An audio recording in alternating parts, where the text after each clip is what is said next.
I wiped the soil from my hands and adjusted my worn straw hat as I tended to my heirloom tomatoes. Through the old wooden fence, I heard Sophia's distinctive voice carrying the cross from her Mediterranean-style mansion. Marcus, darling, I simply won't have the children spending time at that farm. What will the neighbors think? My son's response was weaker than I'd hoped. Mom's been farming this land for 40 years, Sophia. The kids love it here. Love it? Look at their shoes, covered in mud. And Emma's designer dress is ruined from picking those common vegetables. I glanced at my 8-year-old granddaughter, who was happily digging for potatoes, her face glowing with joy despite her muddy dress. Next to her, 6-year-old Lucas was learning how to tell when corn was ready for harvest.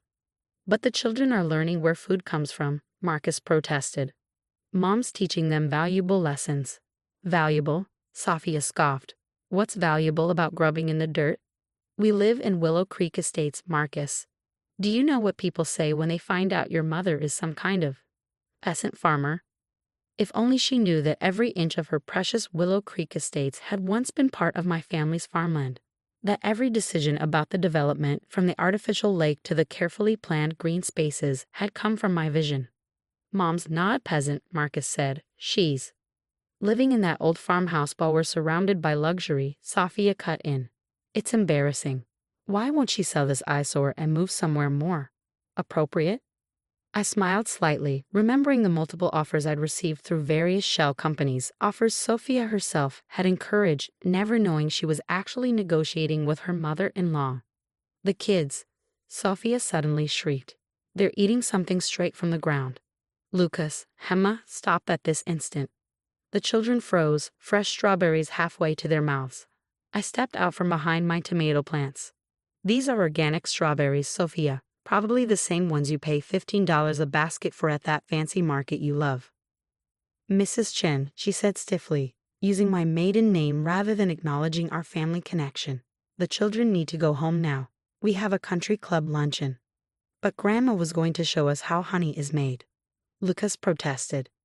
Yeah, and I want to help with the baby goats, Emma added. Sophia's perfectly maintained features twisted in horror. Goats? Absolutely not. Marcus, get them in the car.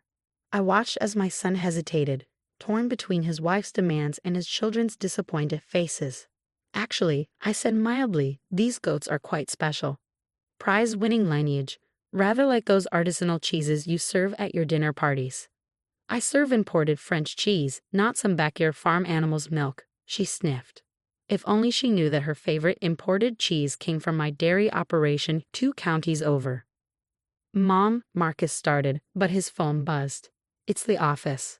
Something about the new development contract. Take it, I said. The children can stay with me if you need to work. They most certainly cannot, Sophia declared. I have plans for them, proper activities. Like that junior golf lesson they hate. I asked quietly. Sophia's eyes narrowed. Better than playing in dirt and hanging around with farm animals. Really, Marcus, I don't know why you allow this. We live in the most exclusive subdivision in the state. Your mother's lifestyle. It's beneath us. I looked at my grandchildren's crestfallen faces, then at the precision-planned luxury homes beyond my fence. Homes I designed to preserve as much of the original farmland as possible. Homes that Sophia thought made her superior to the simple farmer next door. Beneath you? I repeated softly. Interesting perspective. Yes, well, someone in his family has to maintain standards, she said, reaching for the children. Come along, we're leaving. But Grandma's honey, Lucas whined. And the baby goats? Emma added tearfully. Now, Sophia commanded, and we won't be back. This place isn't suitable for children of our standing.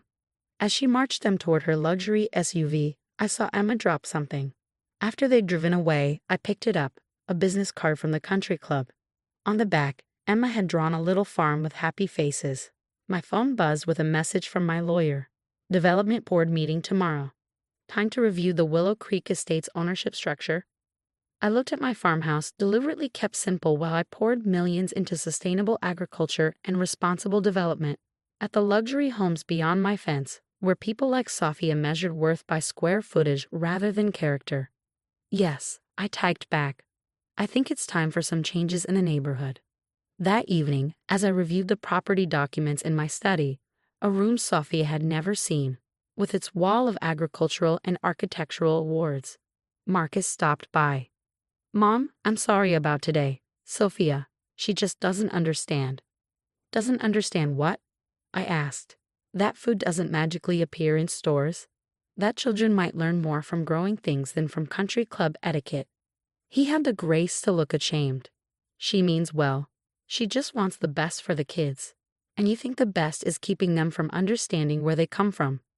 What this land was before it became her precious subdivision. You know how she is about appearances. Yes, I said, looking at tomorrow's agenda. I know exactly how she is about appearances. And maybe it's time she learned about reality. I turned to my property maps where Willow Creek Estates was outlined in red, all of it still, technically, part of my farm. Sometimes I thought the best lessons about genuine worth come from the very soil you're trying to rise above. The next morning, I traded my garden clothes for a tailored suit that had been hanging in my study closet. As I drove past Sophia's house in my rarely used Mercedes, I saw her watching from her window, confusion evident on her face. The development board meeting was scheduled at the Willow Creek Estates clubhouse, a building I'd specifically designed to incorporate elements of the original barn that once stood there. Sophia was there early, presiding over her self-appointed social committee. Mrs. Chen. She blinked rapidly at my appearance. Why are you? This is a private meeting. Oh, I know. I smiled, taking my seat at the head of the table. But this is for property owners and board members only, she protested, smoothing her designer dress nervously. Exactly. I opened my briefcase just as Marcus rushed in. Mom, what's going on? Please, everyone take your seats, my lawyer, Janet, announced. Mrs. Chen has some important matters to discuss. The farmer? Someone whispered. I pulled out the original property deeds, development plans, and current ownership documents. Actually, I'm the developer and primary owner of Willow Creek Estates. Have been since I transformed my family's farm into this community. The room erupted in murmurs. Sophia's perfect makeup couldn't hide her shock. That's impossible, she stammered. This development was created by Chen Agricultural Developments. My company, I confirmed. Named after my father, who taught me both farming and business. I gestured to the wall behind me where a painting of the original farmhouse hung. That's where I grew up, learned to respect the land, and eventually designed this entire community. Marcus slumped in his chair. Mom, why didn't you ever tell me? Would it have mattered? I asked quietly. Would it have stopped you and Sophia from treating the farm like something shameful? Sophia's hands trembled as she reached for the documents. But you're just a farmer. I'm a farmer who holds degrees in agricultural science and urban development, I corrected. Who built this community to demonstrate that luxury living and environmental responsibility can coexist. I displayed the community plans on the screen, showing how each house, including Sophia's, had been positioned to preserve ancient trees and natural watersheds. Your organic markets, my produce. Your farm-to-table restaurants, my supply chain. That imported cheese you serve, my dairy farm.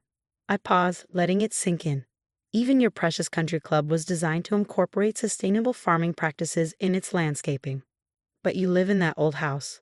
Work in the dirt. Sophia's voice was barely a whisper. Because I choose to, I said firmly. Because someone needs to teach the next generation that real value doesn't come from marble countertops and social status. Janet distributed new documents to the board members. Mrs. Chen has some proposals for the community's next phase, including, I added, looking directly at Sophia, converting that empty lot you've been complaining about into a community teaching garden. A garden? She squeaked. But that's where we were planning to build the new tennis courts. The residents' survey showed more interest in learning sustainable farming practices, I noted, particularly among the children. Marcus leaned forward. Is that why Emma and Lucas love the farm so much? They're actually learning something valuable, more valuable than country club etiquette. I asked pointedly. Yes. Sophia straightened her spine. Fine, you want everything. But our position in the community is exactly what you make of it, I interrupted.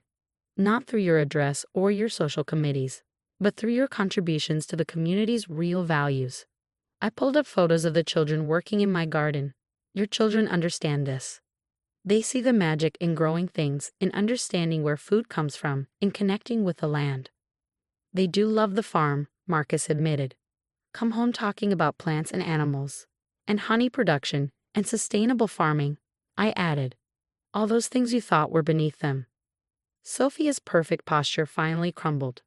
I just wanted them to have the best. The best isn't always the most expensive, I said gently. Sometimes it's the lessons learned with dirty hands and happy hearts. The board members nodded, many glancing at their own manicured lawns with new eyes. So what now? Marcus asked. Now, I smiled. We're going to show everyone that true luxury isn't about shutting nature out. It's about learning to live in harmony with it. I unveiled the plans for the teaching garden, complete with areas for children's programs and community education. And me? Sophia asked quietly. That depends, I replied. Are you ready to learn that real status comes from what you contribute, not what you own? She looked at the photos of her children, their faces bright with discovery as they learned about life from their supposedly simple farmer grandmother. The children, she said slowly, they've been asking for their own garden plot. Yes, I nodded. Right next to where we're putting in the new beehives. Beehives? She paled slightly, then straightened. Well, I suppose I should learn about honey production if I'm going to help them. The transformation of both Willow Creek Estates and my family over the next 6 months surprised everyone, especially those who had witnessed Sophia's previous reign of social superiority. Initially, Sophia retreated into her mansion, emerging only to spread stories about embracing sustainable living. But when her former social circles started praising her children's knowledge of organic gardening, she found herself facing an unfamiliar sensation, genuine accomplishment. The turning point came through, of all things, a failed garden party. I need help, she called one evening, her voice missing its usual pride. The organic catering service canceled, and I have 40 guests coming. Emma says you could teach me to prepare something from the garden. I could have let her panic. Part of me wanted to. Instead, I said, get your apron ready. It's time you learned where real gourmet food comes from. The Sophia who met me in her designer kitchen was barely recognizable. Her silk blouse had been replaced by a practical cotton shirt. Her perfect nails were garden-stained, and her eyes held something I'd never seen before, eagerness to learn. Emma, who had inherited my love for growing things, watched as I taught her mother how to prepare fresh vegetables. You have to understand the ingredients, I explained, showing Sophia how to select perfectly ripe tomatoes. Just like you need to understand people before judging their worth. The irony of my words wasn't lost on anyone. What followed was what Marcus called the Great Garden Revolution. The woman who once wouldn't touch soil now spent weekends teaching other residents' children about organic farming. Mom actually led the garden club meeting today, Emma told me proudly. She didn't even mind getting dirt on her designer jeans. Marcus, showing more growth than I'd expected, started implementing green initiatives throughout the community. He worked alongside the maintenance crew, learning about sustainable landscaping. One day, I overheard him tell Sophia, "Why do we waste so much time pretending to be above all this?" Sophia set down her gardening tools, hands trembling. Because we thought luxury meant separation from nature, she admitted softly. We were so busy trying to look sophisticated that we never learned true refinement. Like how we treated Mom's farm. Yes, she whispered. Your mother created something beautiful while we looked down on her methods. We were too blind to see that real elegance can have dirt under its nails. The real breakthrough came during our first community harvest festival. A young resident presented dishes made entirely from their family's garden plot. The old Sophia would have dismissed it as common. The new Sophia spent hours sharing recipes and gardening tips. This is real community, she said afterward. Not pretending to be exclusive, but sharing knowledge and growth. Later that evening, as we cleaned up the festival area, Sophia lingered. I've been thinking, she said quietly, about the country club landscaping. Oh, yes. We should convert it into an educational garden space. If you'll help design it. I studied her face, looking for any trace of her old social climbing self. I found none. That's a wonderful idea, I said carefully. But it would mean giving up your precious formal gardens. Gardens should grow more than appearances, she replied, watching Emma teach other children about composting. I just wish I'd learned that sooner. Marcus, who had been pretending not to listen, joined us. For the first time ever, he looked at his childhood home with genuine appreciation. Will you help us? Sophia asked. To make this community what it should be.